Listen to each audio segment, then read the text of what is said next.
Hello and welcome to Community Crossroads. I'm Carolina Estrain. On today's show, we hear from the Humility Project, Keep Victoria Beautiful, and Port Lavaca Main Street Theater.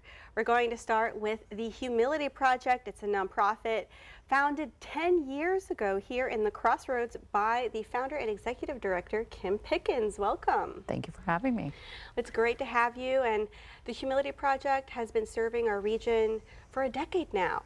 And it went by so fast. From the humble beginnings of doing a safe parking lot came all of this. So it's been a very interesting journey.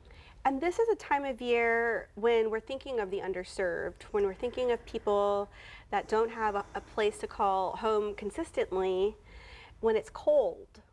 And you know, the thing is, it's right now it hasn't been cold enough to open any warming centers, inclement weather centers, and so it really is important for us to make sure that people have the bare minimum, at least, of tools to keep them warm: hand warmers, gloves, blankets, all those kind of things, because even if it's not freezing, it's still cold.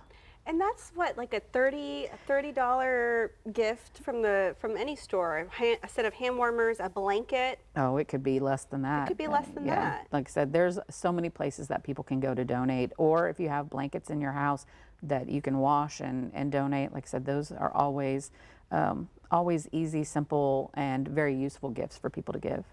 What about hygiene items? Hygiene items are always necessary, always welcome, especially deodorants, the things that people can put into a bag, about a gallon-sized bag. We have outreach kits that I have lists on my website or on the website for basically something people can drink out of, electrolytes. Socks are always golden year-round. Oh yeah, especially this time of year. Socks and a nice little robe you can wear, like a little blanket snuggie robe.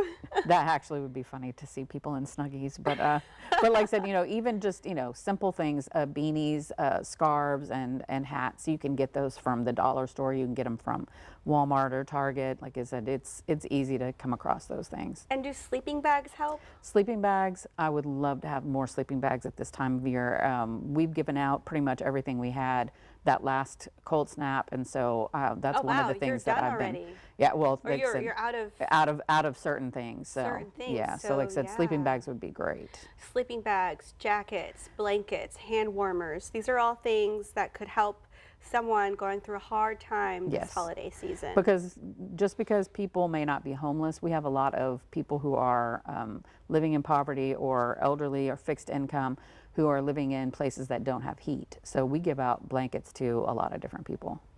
And talk to us about maybe some of the things we may not realize when it comes to trying to survive out there in the cold. What are some of the blind spots some of us may have? Well, the thing is, a lot of times people don't realize that, when you're living outside, there's not really a lot of places to hide, to get out of the elements, to stay warm. So, even having the emergency blankets, something that you can kind of cover yourself to allow your body heat to take you through the night.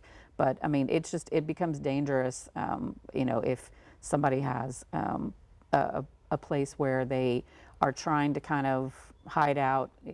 A lot of times people get moved in the middle of the night. Mm-hmm. And so, like I said, it can be dangerous too, with just like people being on their own.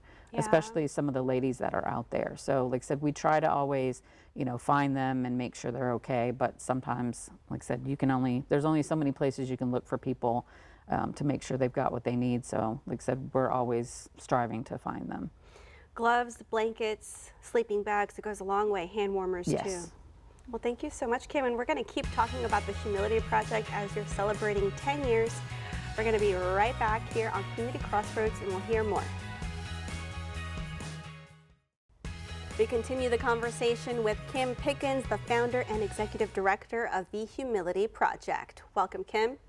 Good to be here. Always great to see you. Now, you've been doing the Humility Project for 10 years. Definitely. We fortunately have known each other longer than that. And it's been just amazing watching you grow a project, essentially a grassroots project, from your one-woman kind of force of nature organization, and now it's truly, I mean, it's grown so much. Talk to us about the programs you offer and what are some ways that the residents, that the viewers can help?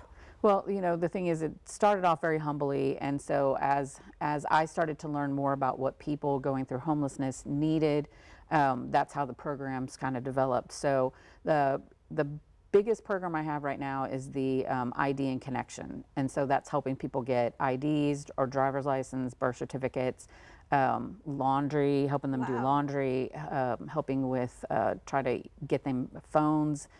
So because that allows them to be able to get jobs and to connect with family and things like that. So that one is a very big one.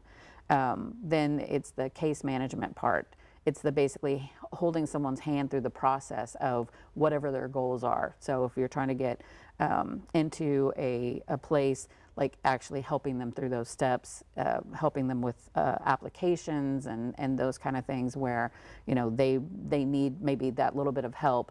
A lot of people don't have, they may not have a phone that is anything on, but except being on Wi-Fi, and that's not always conducive to applying for things, but not having a computer, not having access to different things. So like I said, helping them walk through that process. And then about 2 years ago, I joined with my church, Our Savior's Lutheran, and we co-sponsor a transitional housing. Where we have somebody that we have an RV and I help them get basically on their feet. So like I said, it's been an interesting journey with all those different things, and those projects are important, not just to me, but to be able to help people in the community. And so those things cost money, and so like I said, I'm always, if people probably always see me or they're like, oh, she needs money again. But the thing is, those are things that are continuously helping so many people. Right, and it's all tied to the lack of affordable housing in our area.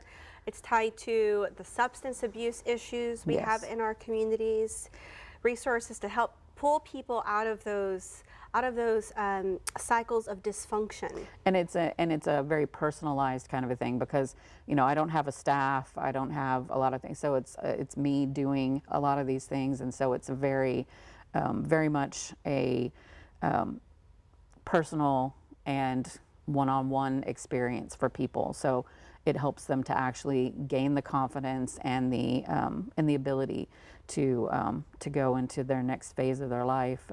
It's difficult. People don't always think that they're worthwhile enough to get into a new position. They think, well, this is where I am, so this is where I'm going to stay. And I always explain to people, you don't have to stay here. Yeah, we can get you to where you want to be. It's incredible how much some people, all people, need to really hear that they're valued, that they're loved. And even if it's just that love is coming from yourself, and to have someone in the community. How many people in these 10 years do you think you've touched their lives? I mean, it's probably been hundreds of people over because like I said, you're talking about not just Victoria, you're talking about, Calhoun County, Jackson County, Lavaca County, like just so many people who have reached out over the years. And even if I only helped them for a week, it made a difference in their lives. So yeah, right now there are people that I've helped that are living in Austin, living in Houston, like they've been able to really like elevate themselves into something else. So I'm very proud of that work. That's so great, Kim. Well, we're going to keep talking about the great legacy, the foundational legacy of the Humility Project. We're going to take a short break, and then we'll be right back here on Community Crossroads. We're continuing the conversation about the Humility Project, celebrating 10 years of serving the underserved, and we're joined by founder and executive director Kim Pickens. Welcome. So good. I'm going to be your, hype person at all your public events. I'm great with hype people. I love that. So talk to us about, the lessons that learned, the successes. I'm not going to call them failures. Oh, no. But just, experiences that you have endured as the leader of the Humility Project. Well, the thing is, a lot of it has been just a big learning process. Actually, listening to what people who have that lived experience have gone through. To be able to make sure that I'm not just telling people what they need to do, but that I'm actually helping them do what they need to do. Because a lot of times you see people say, like, these are the things I'm going to do, and I'm not doing anything else. And like I said, and a lot of that has to do with money and time and staffing, and I get all that. But there's not been a lot of times where people feel like they've been listened to. And Right. so that's a lot of what I did and still do, but at the beginning, where it allowed me to create situations and help, that was actually something meaningful and help people get to the next level. Versus them going to an agency or something to where they don't check one of the boxes and that's it. Yes. There's nothing outside of that. And like I said, not saying anything is wrong with that kind of thing, but I had the opportunity to be more of a niche kind of a thing. So like I said, I feel like that's something else I've learned too, is how much collaboration it takes. So while I can do certain things, I'm getting people into those other organizations and into those situations. So there is that collaborative factor. And over the years, I've made some really good contacts with places like Midcoast and Promise Point and the Salvation Army and all those kind of places where, people need that they may need that extra hand-holding to get into a program or to benefit from those programs. And what about outreach? How have you been able to engage everyday residents? Have you built up an army of volunteers? Somewhat. The thing is, a lot of it is, a lot of it's based seasonally too, because sometimes people help more like at this time of year than they do at other times. But I've been fortunate to do things like I do a Martin Luther King a day of service, and so I always get lots of volunteers for that, where we do blessing bags and change for laundry.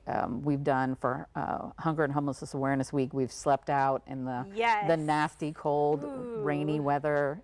So there are different things that we do during the summertime. We try to make sure that we're out, making sure people have food and making sure they have hygiene bags and things like that.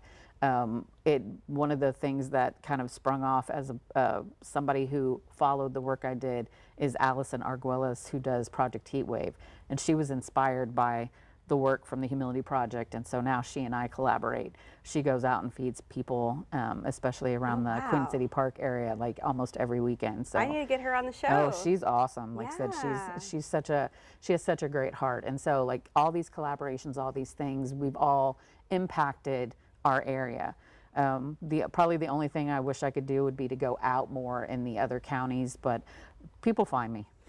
Well, I am just so impressed and continue to stay in awe of all the work you do, Kim. 10 years, we got to celebrate. I mean, you got to let me know when the big party's going to happen. I want to be there to give you the award because this is a one-woman show. It's so amazing, all the work you do.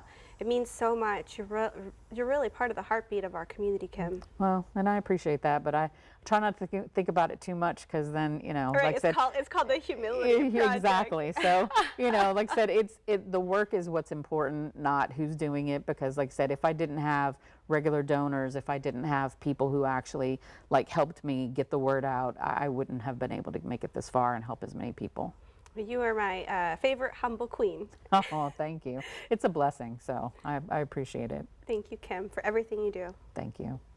All right, well, coming up, don't go anywhere. We hear from Keep Victoria Beautiful. We'll be right back.